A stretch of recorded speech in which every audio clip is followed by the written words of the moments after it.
The world we know barely scratches the surface, and far below, strange societies thrive in the deepest and darkest of places. These are the tales of the modern day societies that live below the Earth's surface.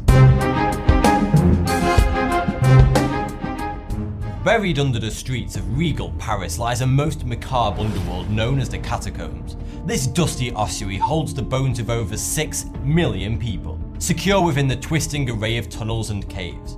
Its passages cover nearly 321 kilometers of sprawling subterranean real estate. One wrong turn and you might find yourself wandering amongst the dead for eternity. Originally, the catacombs were a network of tunnels dating back to the 13th century, the remnants of the limestone mines which caused Paris to grow into the city we know today.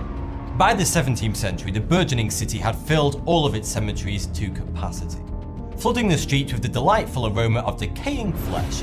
Odor corpse, anyone? Towards the end of the 18th century, the situation continued to deteriorate. King Louis XV decided that enough was enough, and decreed that no more burials would be allowed within the city limits. Though due to resistance from the clergy, the cemeteries remained undisturbed. It wasn't until the reign of Louis XV's successor, Louis XVI, that the crusade against the body odour made any progress. Louis XVI flexed his royal muscle and declared that all cemeteries were to be relocated outside of the city. But still, the clergy refused to budge. In 1780, torrential rains saturated the soil, causing the bodies contained in one cemetery to surface and spill onto the adjacent land. Thankfully, after this unfortunate event, the rest of the city agreed that something must be done. It's all fun and games until there's a body on your lawn. By 1798, the occupants of every cemetery in the city had been moved by hand from their former homes into their final resting places within the catacombs. A job that certainly no one would envy. The catacombs saw use throughout the French Revolution, and in 1860 the government finally decided they had filled the tunnels sufficiently. Since then, the catacombs have been a haven for urban explorers and others who wish to haunt the gloom with the dead. Despite one of the entrances to the catacombs bearing a sign which reads, "Stop, this is the Empire of Death," you can find many signs of life down there today. In 2004, the Parisian police stumbled upon a bizarre complex within the catacombs, complete with electrical power, a cinema, a restaurant, phone lines, and a closed-circuit surveillance system. If that isn't the lair of a supervillain, then I don't know what is. The place had seemingly been abandoned by the time police discovered it, though there were clear signs of recent occupation. When they returned 3 days later with city infrastructure experts, they found that the phone lines and power had been cut, and an ominous note was left for them which read, "Do not try to find us." Only a very small section of the catacombs are open to the public, via guided tours only. The other mass expanse of sprawling tunnels are strictly off limits. Many explorers and budding residents, however, use secret entrances to access the catacombs, found in peculiar places such as in the basements of bars and in small gaps in the walls of the metro tunnels. The locations of these secret entrances are told to others only in strict confidence, to avoid the authorities finding them and sealing them permanently. This secret network of illegal catacomb adventurers are known as cataphiles. They have to be secretive because accessing the non-tourist area of the catacombs is strictly illegal, and there's a hefty fine if caught.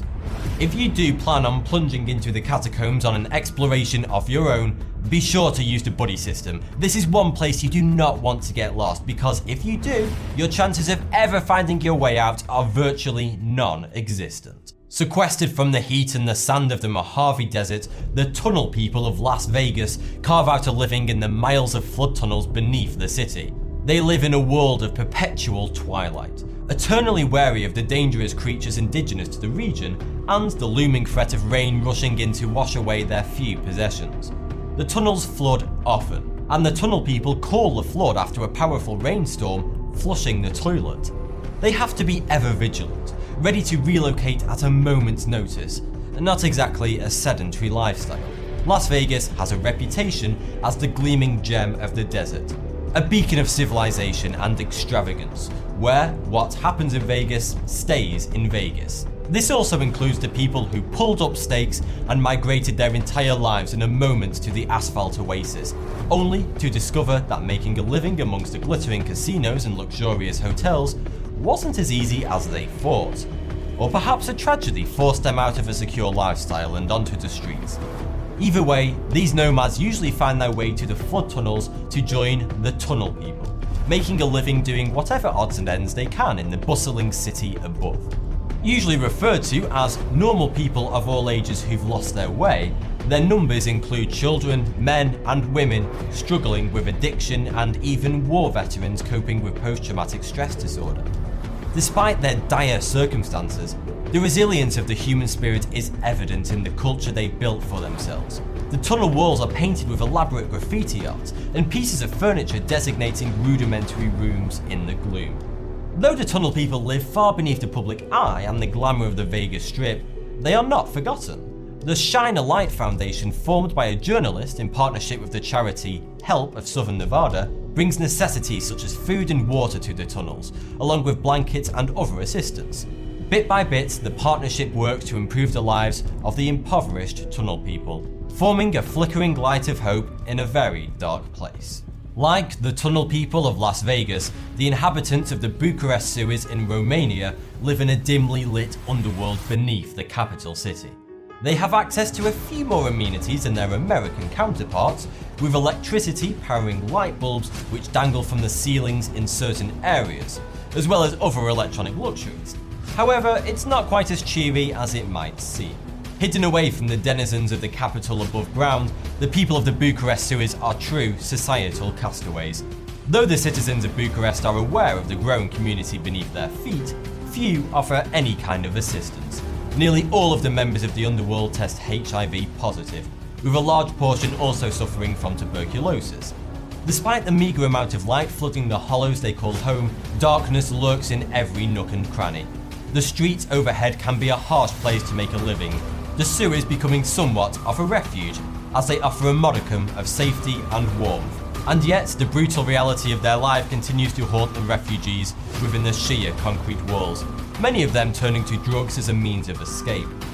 One man who goes by the name of Bruce Lee serves as the self-appointed vanguard of the sewers. He brings regular care packages of various drugs and distributes them to all in need of a moment's respite.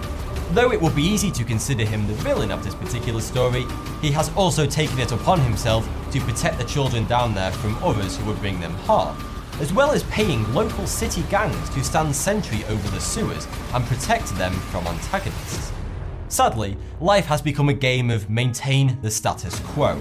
With little opportunity for improvement, aid organisations in Romania rely on funds from overseas to continue their operations. Recently, the monetary assistance has ceased flowing into the country, rendering the relatively small aid organisations impotent. For the time being, life continues for Romania's Bucharest sewer people as it has for years, fading into memory with a steady stream of drugs as a coping mechanism, and with only the barest of survival essentials. But as long as Bruce Lee rules over his simple kingdom, perhaps they can take comfort in having some small measure of security. Rather than being driven underground by circumstances, the farmers of the lowest plateau in Yan'an, China, choose to carve dwelling caves from the earth out of convenience instead. Evoking images of Luke Skywalker's subterranean home in Tatooine in the sci-fi spectacular Star Wars, the farmers take advantage of the plateau's soft soil to dig traditional Yeodong caves for themselves and their families. The Yeodong are seen as important family heirlooms to be passed from generation to generation. Many of them are now so old that the exact number of generations who have occupied them has been lost to the mists of time. Even if they can't tell you who lived there centuries ago, millions of people still call the caves home to this day. Archaeologists have determined that the people of the lowest plateau first began digging homes during the Zhou dynasty between 1046 and 221 BC. Over the years, the cave dwellers came to typify three varieties of Yeodong. Those dug into the cliffs, others set down into the soil, and the last type being structures built partially into or against a mound of earth. Some of the cave dwellings came to incorporate brick and stone into their design, and it's these that prove to be the longest lasting. Some have been upgraded with modern amenities and comforts, but no word on whether they have fibre optic internet yet. Each family generally has between 3 and 5 yeodong, with the one at the centre serving as the main residence for the older members of the family. Thanks to the insulative properties of the earthen walls, the caves maintain a pleasant temperature all year round. No need for air conditioning or central heating. Perhaps the yeodong dwellers are onto something. The breathtaking yellow terrain of the lowest plateau and many yeodong dotting the countryside have become a popular tourist attraction in recent years. If you fancy a simple life of peace and plenty whilst living in harmony with the earth, Yan'an is one of the last places on earth where you could carve your own life from the very ground beneath you with like-minded folks. Of course, you could try to dig a cave dwelling elsewhere, but you might get some strange looks. In 1969, the Chinese people were beginning to feel the heat from the Cold War. Chairman Mao Zedong, sensing the growing potential for overt hostility, decreed that tunnels and air raid bunkers were to be built beneath major cities, leading to the construction of the areas now occupied by the Rat Tribe of Beijing. Though the underground shelters were never meant for prolonged occupation, they have become home to millions of citizens and migrant workers who simply can't afford to live in the city above. The Rat Tribe have since claimed many of the city's basements and other sublevels for rudimentary residences, and hostels to house the growing throng in need of cheap accommodation. Due to the cramped conditions, members of the Rat Tribe often share bathrooms and kitchens, with thin walls separating them from their neighbours. Not exactly the best place to practice your karaoke, I imagine. As a result of the construction projects and infrastructure development brought about by the 2008 Beijing Olympics, thousands of migrants were brought in to perform the manual labour.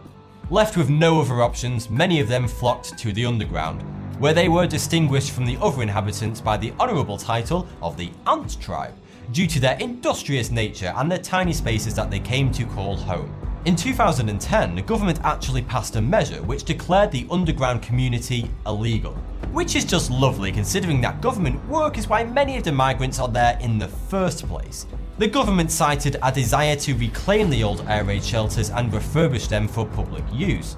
Over 100,000 people were evicted from the underground in 2015, though previous efforts to close down the makeshift housing and hostels of the Rat Tribe were met with unprecedented public protests. For now, the long-term prospects for the community are in jeopardy.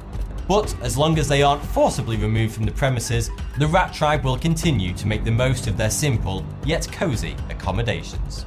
Deep within the untamed outback of Australia lies the town of Cappadocia. After the 1915 discovery of opal gemstones just waiting to be plucked from the arid soil, the town sprang up almost overnight. The siren song of precious gems brought people from all around the world to try their hand at mining. But they soon realised just why the outback is so notorious. Sweltering temperatures assailed the fresh-faced miners during the summer, whilst the winter saw temperatures plunge dramatically, in mockery of the former heat. Undaunted by the perilous environment, the miners put their heads together to come up with a novel solution.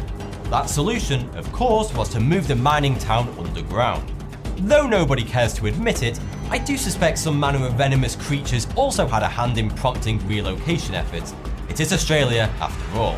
Old mine shafts and new holes carved into the sandstone became homes for the inhabitants of Cappadocia. Especially in the early years, most of the digging was done by hand, though since then the task has been delegated to machinery better suited to the work. As the 20th century rolled on, homes grew more complex, some growing into hotels and inns to manage the influx of tourists coming to bear witness to this peculiar town. Modern Cappadocia homes include all of the expected amenities, like fully featured kitchens and walk-in closets. Besides housing, some dugouts became stores, museums, and a church as well. Spending any amount of time in the unrelenting heat of the Australian outback is bound to prompt prayers of a cool summer from even the least religious person. Today, tourism rivals the opal as the foundation upon which Cappadocia's economy lies.